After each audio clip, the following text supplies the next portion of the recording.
Bueno, luego de que se conocieran ahí los presuntos pactos de silencio en las Fuerzas Armadas del gobierno, decidió crear la Unidad de Derechos Humanos. Esta va a depender del Ministerio de Defensa y el objetivo va a ser facilitar la entrega de información.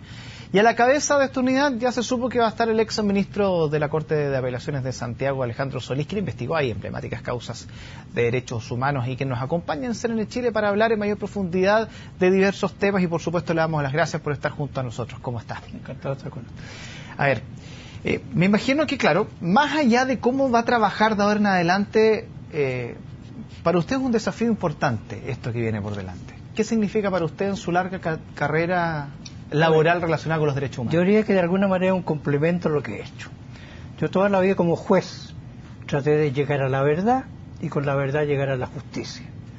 De modo que ahora, en esta altura, después de estar 2 años jubilado, si puedo aportar algo que sea útil para las nuevas generaciones de abogados y jueces, encantado de hacerlo. Tanto así, le pongo el ejemplo de que jubilado fui invitado del extranjero a dar charlas. Fui a Brest y a Rennes en Francia, a Oxford en Inglaterra, estuve en México, en Guatemala, Buenos Aires y Córdoba, pidiendo precisamente que yo les hablara de los problemas de los derechos humanos. Entonces yo estoy apto a donde me llamen para presentarme a dar mi pequeña experiencia. Ahora, usted hizo una pequeña experiencia, pero ha sido una gran experiencia que se ha traducido en una serie de hechos importantes para nuestro país, por lo tanto, sí. Insisto, ¿dónde cree usted que puede pasar su aporte? ¿Cómo ve usted esta nueva instancia para poder seguir construyendo historia en nuestro país? Yo no ponderaría todavía los resultados. Yo voy a ser coordinador de las causas de derechos humanos, pero todavía no sé con qué material voy a contar ni cuáles son los objetivos más próximos de esta meta. Ahora, mucho se ha planteado de que en el fondo acá lo que se busca es facilitar la entrega de información entre lo que realizan algunos ministros y lo que está entregando en este caso el ejército, por ejemplo, sí. Y usted coordinar esa entrega. Exacto. ¿Se le hace complejo eso de coordinar estos dos mundos cuando usted ha sido atacado muchas veces por uno de los mundos? Usted dijo hace un par de días atrás que incluso el año pasado había denunciado por lo menos que lo habían presionado para no seguir apoyando el trabajo con ministros en visita de parte del ejército, y ahora va a tener que conversar con el ejército. Yo diría que han cambiado los tiempos y deben haber cambiado los personajes también, así que tengo el mejor espíritu de colaboración en esta tarea que me han encomendado. Usted cuando le dicen el ejército de Chile, ¿qué le provoca? Comprenderá que es una institución que no se puede manchar por el acto de alguno de sus miembros. Yo, si voy a discutir, va a ser las conductas de algunos de los miembros del ejército, pero no el ejército como institución. ¿Y eso se ha confundido a lo largo de la historia muchas veces con las causas de derechos humanos? Yo diría que sí. Pues le agregaría otro antecedente importante. Yo, durante mis años en la Corte de Apelación, en 2 ocasiones integré la Corte Marcial. De modo que ahí tuve contacto con los oficiales y con los encargados de los derechos humanos del ejército y nos llevamos en muy buena relación. ¿Y en esas conversaciones se llegaba a un nivel de profundidad de los temas que usted investigaba muchas veces o no? Es decir, el problema es que ahí habían casos puntuales. Yo decía, respecto a tal caso, ¿qué antecedentes pueden aportar? Pero no en términos generales, obviamente. ¿Pero usted se le entregaba información así, más en silencio muchas veces? Como en periodismo, que hay veces que a uno le pasan la carpeta, sabe que investigue. Sí. ¿A usted alguna vez se le acercó a alguien a decirle, alguien del ejército, mire, yo tengo esto? ¿Investíguelo? No, lamentablemente no. Fue siempre iniciativa mía para tratar de conseguir antecedentes que parte de ello me va a servir para seguir avanzando en mis indagatorios. Ahora, ¿por qué usted utiliza el término lamentablemente? ¿Habría esperado otra cosa? Es decir, cualquier juez comprenderá que espera que además de la víctima sean los testigos los que le aporten algo, con mayor razón respecto a los responsables de esos hechos que está investigando uno. Ahora, claro, se da una coyuntura bien especial. Está la muerte de Manuel Contreras el 7 de agosto, está el suicidio este jueves 13 del ex jefe de la DINE. Claro. Está el ingreso a Punta Peuco de varios, entre esos Fernando Torres, el general. Está esta discusión, está el caso Quemados. Hay una coyuntura en estos momentos que ¿cómo la traduce usted para el trabajo que va a realizar? Yo diría que es un momento oportuno. Tal vez se dieron estas coincidencias de distintos acontecimientos que dicen relación con derechos humanos, y este nombramiento obviamente va engarzado con esta nueva política de esclarecimiento. ¿Y usted cree que el ejército puede entregar información? Como le digo, no quiero hacer pronósticos, no pronóstico, pero usted cree en la vista con la historia, estos 25 años. Le pongo el siguiente ejemplo. Usted se acuerda, y lo sabe, lo tuvo al lado, los cachureos del Guatón Romo, que le llamaban, la cajita, donde estaban todos los escritos del Guatón Romo, donde después de 2003 había una agenda al ratón Mickey que salía ahí también, y donde salían todos los escritos de lo que ir manejando día a día. Una persona que en algún minuto fue militante del MIR, y que pasó a ser de la DINA, que traicionó a sus compañeros del MIR. Se habla mucho de traición en la época de la dictadura, de uno o para otro lado. Y es un término que al parecer dentro del ejército se mantiene muy bien, de no querer hablar cosas que en algún minuto por compromiso se mantienen ahí en silencio. ¿Usted cree que pueden provocarse esas pequeñas rupturas de personas que no es que traicionen, como se le dijo al Guatón Romo en su minuto, Osvaldo Romo, pero que se puedan provocar esos quiebres de que personas hablen? ¿Está la oportunidad para que esas personas entreguen información, aunque se les acuse de traidores? Yo tengo la esperanza que ocurra eso, porque hay otro punto de vista. El traidor, a lo mejor desde el punto de vista del juez, es un encubridor de los hechos que no quiere relatar. Entonces es una línea muy delgada la que separa entre la traición al cuerpo y la colaboración con la justicia. Pero están las condiciones para que esa... Yo diría que sí, es el momento oportuno. Y por esas cosas de la vida, les cuento que el día 26 de este mes yo salgo con mis memorias. Se llama Plaza Mombara sin número. Y precisamente ahí, por coincidencia, se tratan muchos de estos casos. Yo hablo de la detención de Contreras, de los interrogatorios a Pinochet, del tráfico de armas a Croacia, temas que de alguna manera ahora están saliendo a luz. Así que la coincidencia es muy importante. Y la coincidencia también pasa por algunas de las cosas que se han estado señalando. Por ejemplo, que se reabrió el caso Quemados, se reabrió, porque en algún minuto se pensaba que ya estaba cerrado. ¿Cuántos casos usted cree que se pudiesen reabrir si es que hablar a las personas que tienen que hablar? ¿Existe dentro de los ministros que investigaron la sensación de que hay casos que la justicia que se hizo en su minuto no era la que correspondía? Bueno, usted habla de reabrir casos. Yo diría que muchas causas se pueden reabrir, y tendríamos la siguiente ventaja: que una persona que manifestara el propósito de colaborar no hablar de un caso, sino que al hablar de ese caso está hablando de 20 personas que están en la misma situación. O sea, el aporte no es para una víctima, sino para 50 o 100 víctimas. Es que dicen que hay más de 1000 causas todavía que están pendientes, por eso se lo pregunto. Es que no sé en este momento cuáles son los pero más que saber la casuística, pero es por lo que sucede. Procesalmente, si las causas están archivadas, se pueden abrir en cualquier momento. Aquí no hay el principio jurídico de la cosa juzgada, ni mucho menos. Es una investigación que quedó acotada. Si hoy día tengo nuevos antecedentes, yo reabro el proceso y sigo adelante, con estos nuevos antecedentes y con los nuevos testigos y con los nuevos inculpados. Y en su libro de las memorias, ¿qué es lo que más, cuando usted iba escribiendo, porque me imagino que iba repasando muchas historias que a lo mejor no todos conocemos, ¿hay algo que nos pueda adelantar o que quizás la marcó en su vida como profesional? Yo diría que de alguna manera me siento, no sé si es muy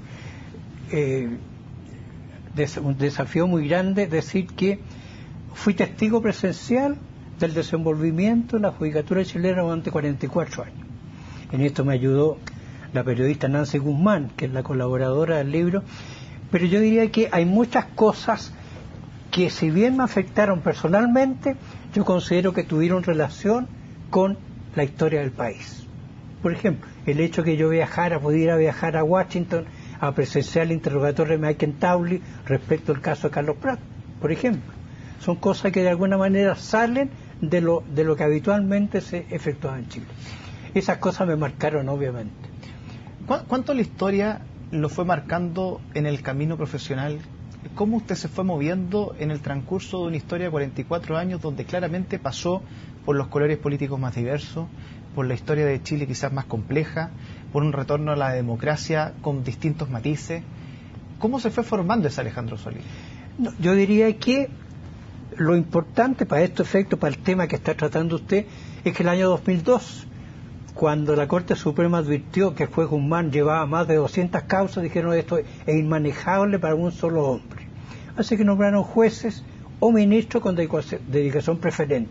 Ahí el año 2002 entonces comencé a tomar el ritmo de estas causas. Y yo dije, lo importante aquí, dado el tiempo transcurrido, es la rapidez. De modo que yo estaba nombrado en octubre y en abril ya tenía el primer fallo, que fue de Miguel Ángel Sandoval. Obviamente que el trabajo era de la juez del octavo juzgado del crimen, que ya estaba casi terminado, pero el propósito mío era apurar al máximo esa causa. Y tanto así que en estos 10 años que estuve en la Corte, fallé 44 causas de más de 90 procesos que tenía. ¿Y recibió mucha presión estando usted en la Corte? Yo diría que no. ¿Yo diría o no? ¿Ah? ¿Yo diría o no? No, decididamente no. Decididamente no. ¿Llamadas? Tampoco. ¿Consejos? No. ¿Trabajó con plena libertad en esos 10 años? Absolutamente. Yo elegí a la gente que me iba a ayudar, las organizaciones del Servicio Médico Legal, de la Policía de Investigación. ¿Y de sus compañeros de trabajo en general todo? Cada uno teníamos el respeto por lo que estaba haciendo el otro. Así que nunca hubo comentarios de uno sobre el trabajo que tú estás haciendo. Cada uno se mantuvo absolutamente autónomo en su proceso. ¿Y desde el mundo político? No, yo diría que tampoco. Uno ve comentarios en la prensa, pero yo diría que eso forma parte del trajín diario, así que no le da mayor importancia. ¿Cuánto peso tiene cerrar Punta Peuco hoy? Yo diría que ya es una decisión política que no quisiera yo entrar a opinar en este caso. Tiene mucha connotación. ¿Pero no tiene mucha relevancia para la historia también de nuestro país, desde el punto de vista que usted fue una cárcel al cual envió a muchos de los cuales estuvieron procesados? Sí. No, por eso no me gustaría criticar la existencia de la cárcel y si va a ser bueno o malo que se ponga término a ello. Preferiría... ¿Pero podría traer tranquilidad, por ejemplo, en el caso de un cierre a los familiares o simplemente ese tema ya pasa a un ámbito completamente distinto y los familiares buscan la tranquilidad por otro lado? Yo creo que pasa a un ámbito distinto. Por ejemplo, hablan de que los militares se sentirían ofendidos con un cambio. Se sentirían afectados en forma directa con el cierre de Punta Peuco. Entonces hay que ver qué trascendencia política puede tener este hecho. Y cuando dicen los militares, volvemos al principio. Sí. ¿Por qué se habla de los militares? Aquí al parecer estamos hablando de un grupo militar. Bueno, es por ponerle un nombre a la institución, pero obviamente que estoy hablando de alguna manera al comandante en jefe del ejército, que es el que va a representar el sentir de la institución en cualquiera de estas medidas. El ejército actual, ¿qué tanto representa al ejército de principios de los 90? Usted que ha tenido contacto con ellos. ¿Ha evolucionado? ¿Ha cambiado? Yo diría que hay cambios. No podría dar un ejemplo concreto, pero yo diría que hay una mentalidad que ha ido cambiando. ¿De las nuevas generaciones? Exactamente. ¿Que ha permeado hacia arriba? Sí, yo creo que sí. ¿Y en qué sentido ha visto cambio usted? En la abertura para entrar a debatir temas que antes eran secretos. Ya, si antes decía no puedo hablar de esto, hoy día dice ya hablemos de esto y le ponen los límites respectivos, pero están más llanos a entrar a dialogar sobre el tema. ¿Y eso a usted le sorprende o era algo que esperaba en su historia de los 25 años de democracia? Era el ideal, obviamente, no me sorprende, pero me congratulo de que esté ocurriendo. O sea, ¿usted cree que entonces esto es el momento que está viviendo usted con este nombramiento, el trabajo que viene por delante, es el gran momento para iniciar el proceso final de cierre de causas de derechos humanos? Yo espero que sí, espero que sea positivo. ¿Usted cree que puede haber un cruce de información necesario? Exactamente, por eso que estoy tratando de ayudar con mi modesta cooperación aquí. Porque usted dice modesta cooperación, pero si lo eligieron usted es porque quizás puede unir esos dos mundos. Es lo que espero, con el debido tacto, la debida prudencia. ¿Hay que tener mucha prudencia? Sí, yo creo que sí, pero eso no quiere decir que si hay un tema de impunidad frente a nosotros lo vaya a eludir. ¿Y la prudencia desde qué punto de vista?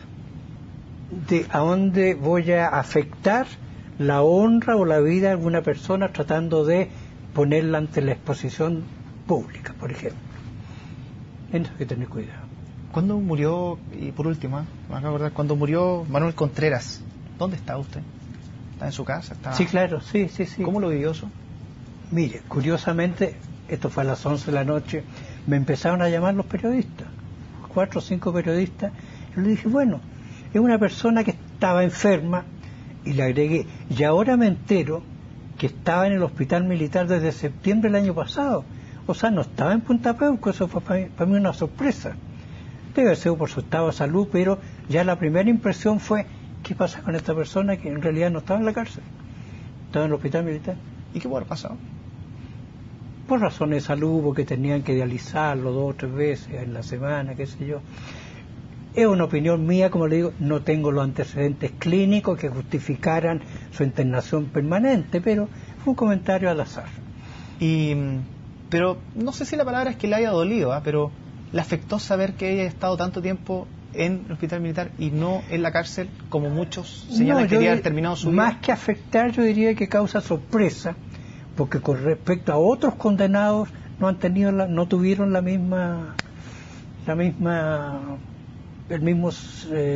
esta ayuda. Manuel Contreras tenía mucho poder. Yo diría que sí, por la connotación que tenían sus distintas actividades en su vida militar.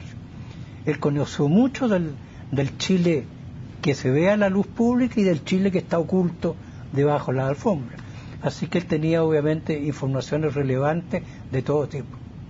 ¿Muere Manuel Contreras y quién muere con él? No, yo diría que una persona condenada a más de 500 años, pero no creo que sea un antes y después de la muerte de Contreras.